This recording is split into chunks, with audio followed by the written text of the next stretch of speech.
आपसे एक बात पूछती हूँ, आप समस्या को कैसे देखते हैं? एक बहुत बड़ी समस्या या बहुत छोटी सी समस्या? या मैं प्रश्न को थोड़ा घुमाकर पूछती हूँ, जीवन में जब समस्या आती है तो आप समस्या को देखते हैं, उसके बारे में सोचते हैं या उसके समाधान के बारे में? आप अपनी समस्या को किस रूप में देखते हैं? अगर आप बताना चाहें तो कमेंट बॉक्स में लिखकर हमें ज़रूर बताइए। चलिए आज एक बहुत इंटरेस्टिंग कहानी इसी समस्या को लेकर सुनाती हूँ। पूरा सुनिएगा, बहुत इंटरेस्टिंग कहानी है और शायद आपकी समस्या का समाधान भी इसमें मिल जाए। चलिए शुरू करते हैं ये कहानी, सबसे बड़ी समस्या। बहुत समय पहले की बात है। एक महाज्ञानी पंडित हिमालय की पहाड़ियों में कहीं रहते थे। लोगों के बीच रहकर वो थक चुके थे और अब ईश्वर भक्ति करते हुए एक सादा जीवन जीना चाहते थे। लेकिन उनकी प्रसिद्धि इतनी थी कि लोग दुर्गम पहाड़ियों, संकरे रास्तों, नदी झरनों को पार करके भी उनसे मिलना चाहते थे। उनका मानना था कि ये विद्वान उनकी हर समस्या का समाधान कर सकता है। इस बार भी कुछ लोग ढूंढते हुए उनकी कुटिया तक आ पहुंचे। पंडित जी ने उन्हें इंतजार करने के लिए कहा। 3 दिन बीत गए। अब और भी कई लोग वहां पहुंच चुके थे। जब जगह कम पड़ने लगी तब पंडित जी बोले, आज मैं आप सभी के प्रश्नों का उत्तर दूंगा, पर आपको भी एक वचन देना होगा कि यहाँ से जाने के बाद आप किसी और से इस स्थान के बारे में नहीं बताएंगे, ताकि आज के बाद मैं एकांत में रहकर अपनी साधना कर सकूं। चलिए अपनी अपनी समस्याएं बताइए। ये सुनते ही किसी ने अपनी परेशानी बतानी शुरू की, लेकिन वो अभी कुछ शब्द ही बोल पाया था कि बीच में ही किसी और ने अपनी बात कहनी शुरू कर दी। सभी जानते थे कि आज के बाद उन्हें फिर कभी पंडित जी से मिलने का मौका नहीं मिलेगा, इसलिए वे सब जल्दी से जल्दी अपनी बात रखना चाहते थे।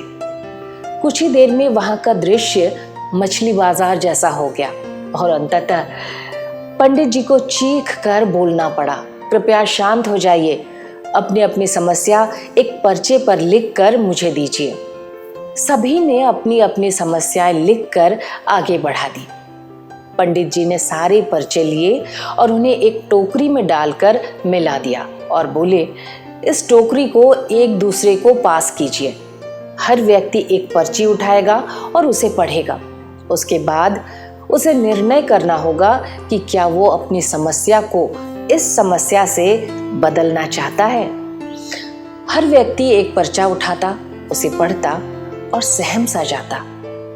एक एक करके सभी ने पर्चियां देख ली, पर कोई भी अपनी समस्या के बदले किसी और की समस्या को लेने को तैयार ही नहीं हुआ। सबका यही सोचना था कि उनकी समस्या चाहे कितनी भी बड़ी क्यों ना हो, बाकी लोगों की समस्या जितनी गंभीर नहीं है। 2 घंटे बाद सभी अपनी अपनी पर्ची हाथ में लिए लौटने लगे।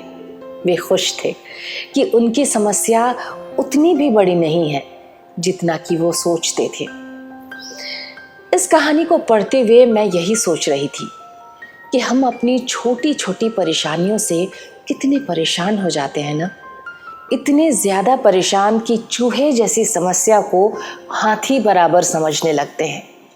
हमारे आसपास या दूर दराज में ही देख लें, कौन ऐसा होगा जिसके जीवन में कोई समस्या नहीं है?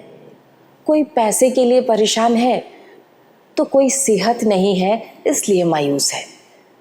ये कहानी हमें बताती है कि सबसे पहले हमें अपनी परिस्थितियों को स्वीकार कर ये मान लेना चाहिए कि इंसान का जीवन ईश्वर ने दिया है तो समस्याएं भी बनी रहेंगी। हमें लगता है कि सबसे बड़ी समस्या हमारी ही है, पर यकीन जानिए इस दुनिया में लोगों के पास इतनी बड़ी बड़ी समस्याएं हैं कि उनके सामने हमारी समस्या कुछ भी नहीं।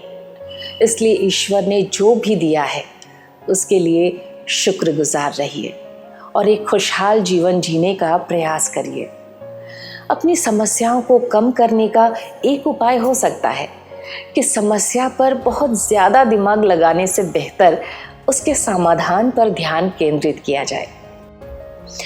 आपको ये कहानी कैसी लगी कमेंट बॉक्स में लिखकर बताना मत भूलिएगा। और अगर हमारा काम आपको अच्छा लगता हो तो हमारे चैनल को लाइक, शेयर और सब्सक्राइब करना मत भूलिएगा। शुक्रिया।